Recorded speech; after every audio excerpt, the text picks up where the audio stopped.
Hi everyone, it's Stewart. It's Friday, Hugo Boss HQ. Been an interesting week. I've got some advice for anyone who's got a yacht and is sailing around the world and happens to have some problems when they're rounding Cape Horn, and that is make sure you go to the Falkland Islands. There's guys down there who will go out of their way to help you in a really friendly way. So Roger, Bob, Shane and Bobby will come out and get you on their towboat.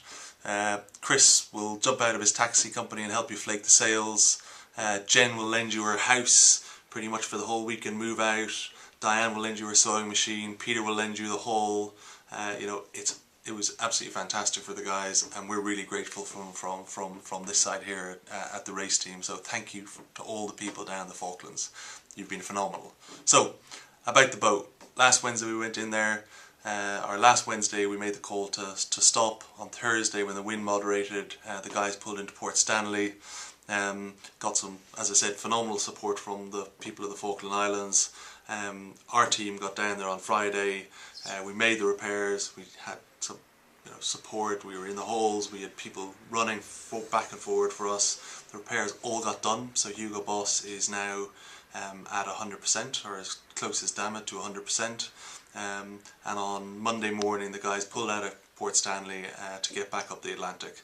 They got hit pretty quickly by some pretty testing conditions. They had 45-50 knots of breeze, thankfully downwind, and the boat stood tall with no problems at all. The guys were in positive mood. As I said last week, it was a really tough call for them to stop. It was definitely not something they wanted to do, but I think the stop was healthy and useful. I think ultimately you get to a point in a race where the pain of having the boat not quite working as you want it to work just becomes unbearable. So they got to that point. They stopped. That was painful, but it got fixed, and the boat's now back in the condition they needed to be. So focus on having a really good, strong leg back up the Atlantic. Who knows what's going to happen?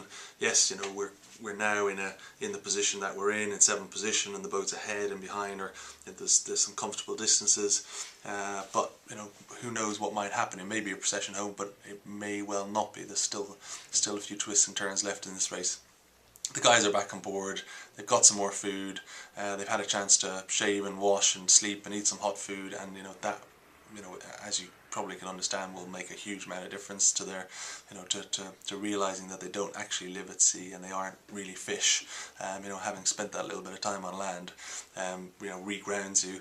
And they're back. They're positive. They're communicating again. We're getting more videos off, and this leg is going to be a strong leg for Hugo Boss, and let's see what happens next. So well done to the guys, and thank you to everyone who helped out. Cheers for now.